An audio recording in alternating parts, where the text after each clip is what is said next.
इस दुनिया में हमारा जन्म हुआ उस वक्त भी हम कमज़ोर ही थे, क्योंकि हमें नहलाने के लिए माँ की ज़रूरत होती थी, हमें कपड़े पहनाने के लिए माँ की ज़रूरत होती थी, हम खाना भी खुद से नहीं खा पाते थे। ये सारा काम दूसरे लोग ही करते थे, चाहे वो हमारी माँ हो या हमारे परिवार के सदस्य हों।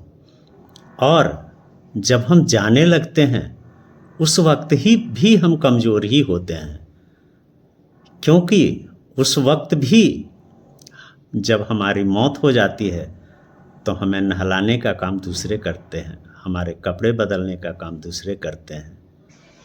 फिर ये बीच का जो समय है, इसमें हम क्यों घमंड करते हैं, क्यों परेशान रहते हैं, क्यों दूसरे को कष्ट देते रहते हैं, क्यों किसी को दुख देते रहते हैं। थोड़ी सी ज़िंदगी है हमारे पास, 60 या 65 साल या 70 साल, यही हमारे पास ज़िंदगी है। और इसमें भी हम दूसरे का हड़पना शुरू कर देते हैं, दूसरे के संपत्ति को लूट लेते हैं, दूसरे के परिवार को तोड़ देते हैं, दूसरे के ज़मीन जायदाद को हड़प लेते हैं, जबकि हमें पता है कि 60 या 70 के बाद हमें इस दुनिया से चले जाना है। तो ऐसा क्यों नहीं करते कि लोग हमारे जाने के बाद भी हमें याद करें, न कि हमारे जाने के बाद हमें गाली दें।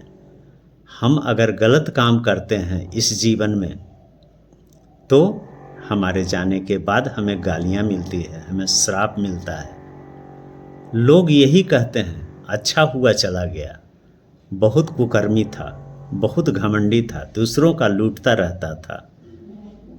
इसलिए इस दुनिया में जब हम आए हैं तो कुछ अच्छे कर्म करके जाएं, ताकि मरने के पहले हमारी आत्मा को संतुष्टि मिले कि हमने किसी का कुछ बिगाड़ा नहीं। अगर किसी का बना नहीं सका तो किसी का बिगाड़ भी नहीं सका, और अगर किसी का बना देते हो तो ये बहुत अच्छी बात है। परमात्मा भी तुम्हें देखेंगे तो ये सोचेंगे कि हमने एक अच्छा आदमी भेजा जो मेरे रास्ते पर चला, जो समाज को, दुनिया को एक अच्छा रास्ता दिखाया, एक अच्छी सीख दी, लोगों का भला करता रहा। लेकिन मैं उन लोगों से कहना चाहता हूँ जो दूसरे का घर बर्बाद करते हैं, दूसरे की संपत्ति लूट लेते हैं, दूसरे का जीना दुश्वार कर देते हैं,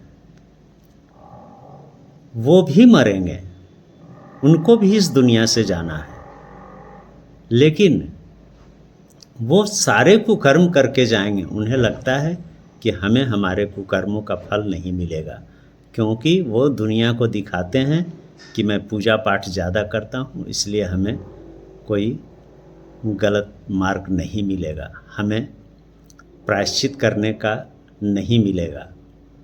हम जो कुकर्म कर रहे हैं वो हमारे ऊपर वाले पूजा के द्वारा काट देंगे। लेकिन सच ये है कि पूजा पाठ के द्वारा तुम्हारे कुकर्मों का फल समाप्त नहीं होगा, तुम्हें अपने कर्मों का फल मिलेगा ही। इसलिए कोशिश करो कि कुछ अच्छा करके जाओ, और अगर कुछ अच्छा नहीं करके जाना चाहते हो तो किसी का बुरा भी मत करो।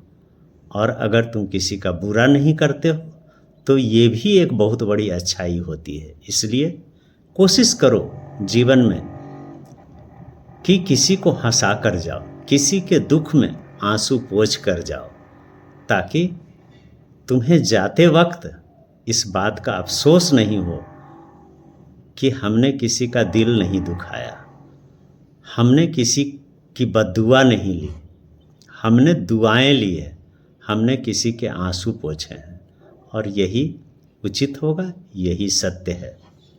जय सिया राम।